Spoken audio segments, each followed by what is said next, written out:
And we are back, Arnold and Rotana from the new ABC for the weekly show, the new ABC show. And this week, the question of the day is, what difficulty have you experienced in unplugging? Well, I just came back from a swim this morning, so I'm really relaxed. It was also intense because I'm going there for, well, my own stamina. I love doing that for 1 hour, just swimming, go with the flow, you know. But it means that I think it's crucial for any entrepreneurs or workers or even young people to just go slow, you know. Can be every week on any frequent basis that you want, you know. But in an age where we have a lot of usage of social media or emails or even your phone from the morning, for instance, it's really important to just unplug, let go all this device, this notification, because it's part of our own health and well-being, I think. What do you think, Arnold? Yeah, but at the same time, it's not easy because all these gadgets and all this stuff are somehow geared towards our lifestyle. The only thing, well, most of them are not waterproof, so that is why swimming is a good thing. Yeah, even if you have some, well, wearable device like, you know, Misfit or whatever you want, you can bring this wristband, you know, on the pool too, you know. But I'm not doing that at that moment. Yeah, but it's really something where we need to make a conscious effort. It's not going to happen by itself. Yeah. And for me, it's starting the day with meditation without before I check my mails. But at the end of the day, I try to do some breathing exercise, sometimes a meditation, but also I go mostly of the time, I just go out for a walk. And then I don't put on my headset or music or nothing, or podcast, just nothing. And I think that's really important because then I think you give your mind and some space to process everything, and that things can fall in place or new things can emerge. But you need to give a space, because if you continuously have new input, that cannot happen. That's it. That's why you have mostly your big ideas from after your swimming, because that's the time to do that.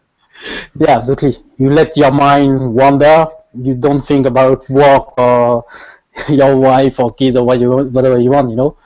And that's how, well, actually insights emerge. And that's how you can share that and connect the dots and discuss that with other people, you know.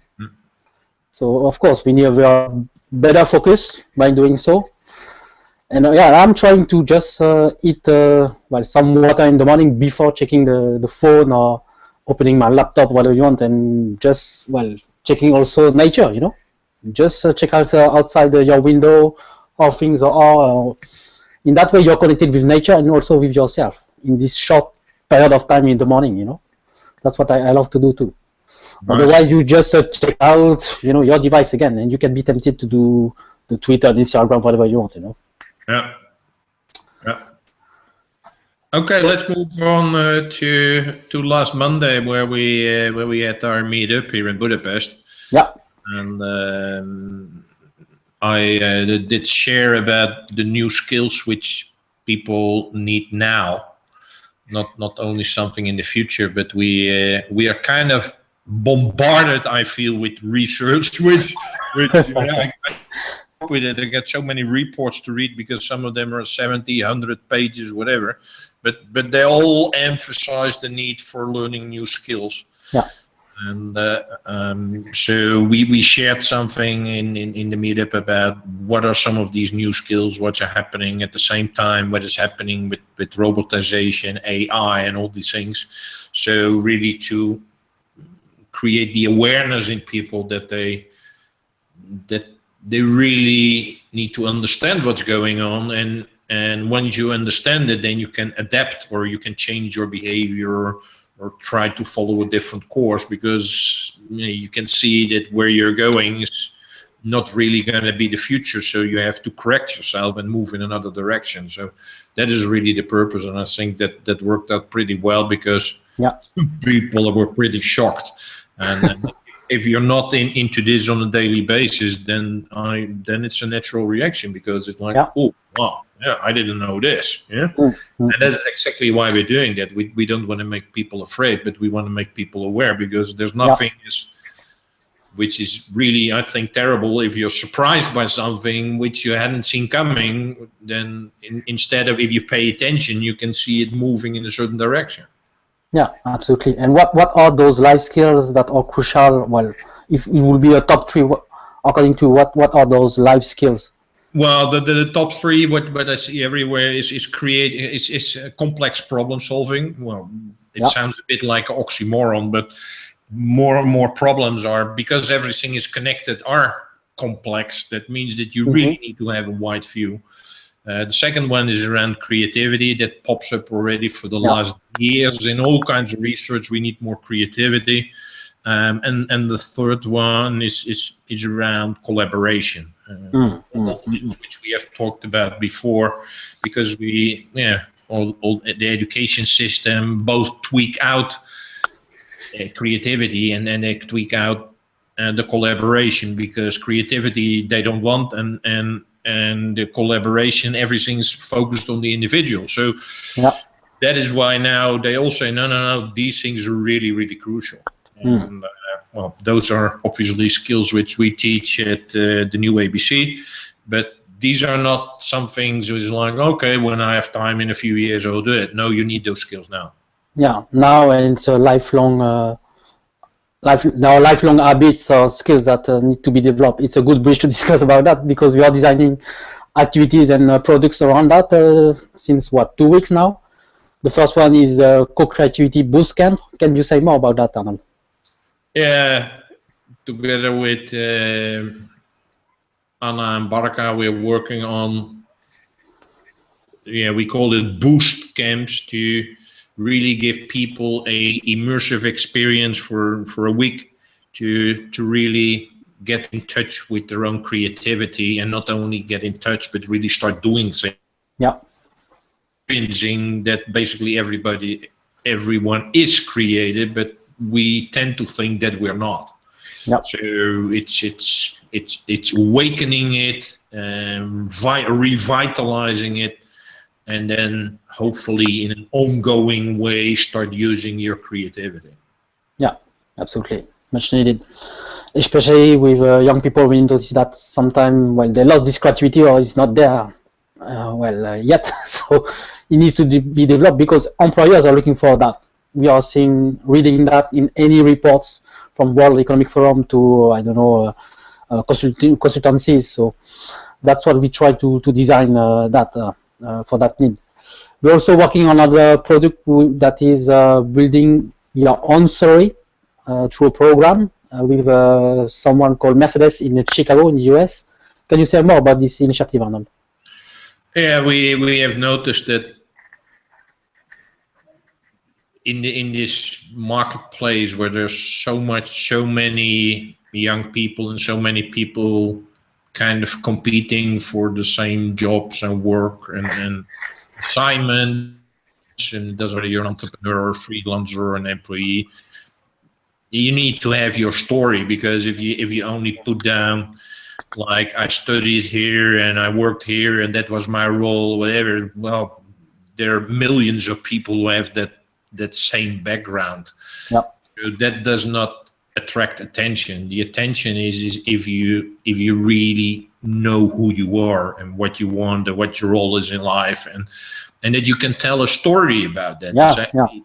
Where I am, this is where I'm going to, this is where I'm passionate about, these are the things, whatever. And the more clearer you are about your own story, the more easier it becomes that people feel attracted to you, because, well, they feel attracted to people who have that clarity and who can share clearly their intention. Yeah, absolutely. And for doing so, we are using with Mercedes a red line that is art, right? There are many arts activities, I would say, that are based on these micro learning moments. That's how we will help those people who need to develop this way.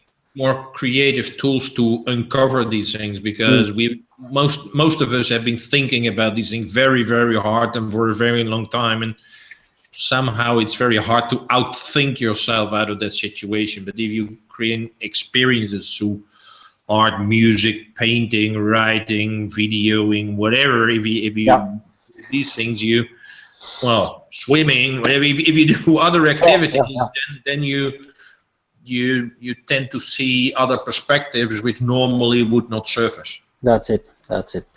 Absolutely.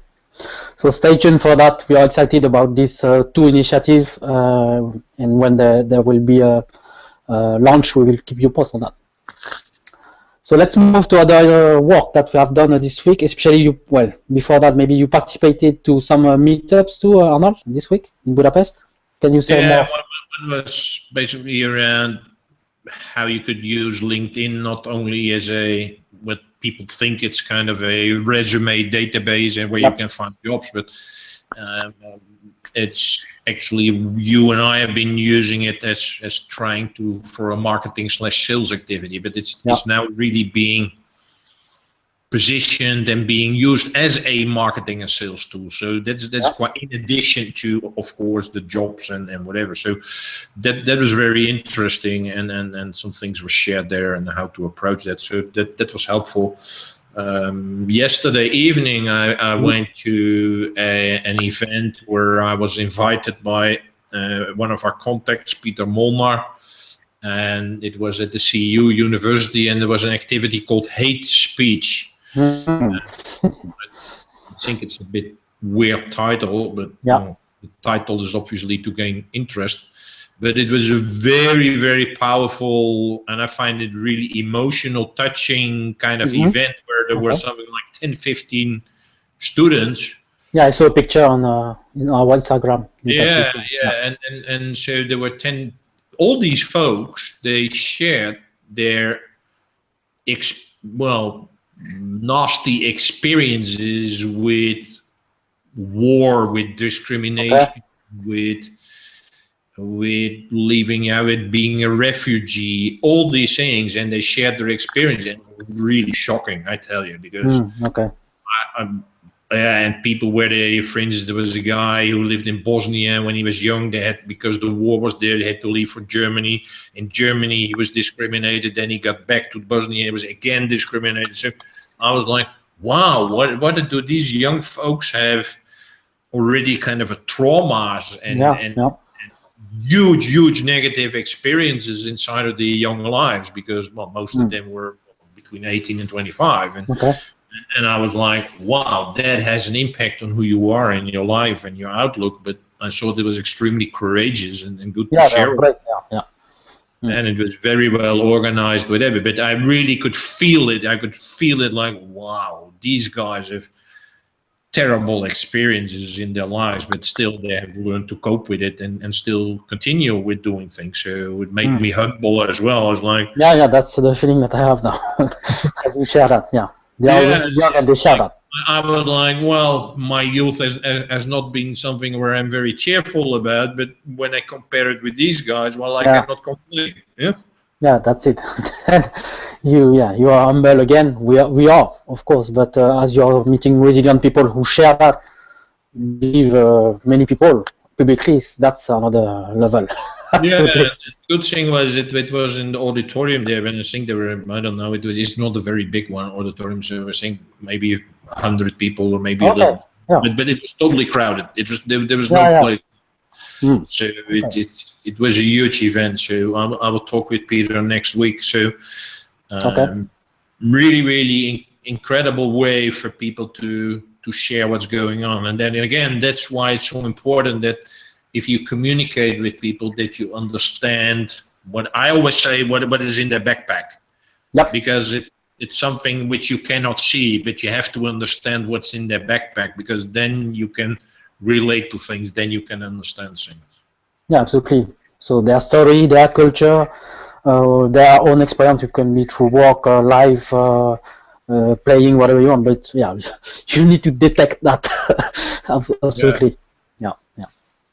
So let's move also to, now the work that we have done this week. We're also approaching, for some weeks now, some investors and prospecting a big corporation. So, we won't say more about that, but basically we are sending still our business plan to some investors worldwide, and we already have some good response and interaction. And Yeah, as and well, also we applied for some accelerators, which are yeah, yeah, definitely, well, we are not a very big fan of it, but really some of them are really focused on the education or at tech tech, area. So that is why we thought, well, maybe it's worthwhile. So that's why we just tried it. absolutely. Well, among startups, edtech is one of the growing market. Of course, there is mobile, e-commerce, or any other industries, but edtech, especially in different parts of the world, like India, China, that's where there is a huge need because, well, unemployment rates are high here too, and people need this way to upskill themselves Oh, as it's good that you employees. mentioned it, Rotana. The actually we are trying to get into the Indian market, and Yeah, we found out that there's even in India an effort which is totally supported by the Prime Minister and there's a National Institute for Upskilling. yeah. So it's really part of they really are from top down committed to this upskilling activity. So that's why we're trying to get into that market. Absolutely, and we are seeing this initiative that is growing globally because even we are part of Upskill America. We are a member of this initiative. That is supported by the Obama administration. But it means that any big region or countries are working on these policies and initiatives to support many employers, big corporations, to upskill their employers because again they need that for life skills but other skills too. And for Yeah, that, you need to have programs or people who will help for that. And that's what we are absolutely. trying to get in touch with those big corporations. So for me, that was it. Is there something else that you would like to share with our community, Arnold? No, I think that was already a lot. So Yeah, we continue on, and we're working very hard, and hopefully, well, we're gaining more momentum because more and more people are seeing what we do, that it is interesting, and want to talk with us. So yeah, let's continue and talk absolutely. to you guys next week. Yeah, wish you a great weekend. Enjoy the sun if there is some sun in your part of the world as the spring is coming. And I'll see you next week. Bye bye. Bye.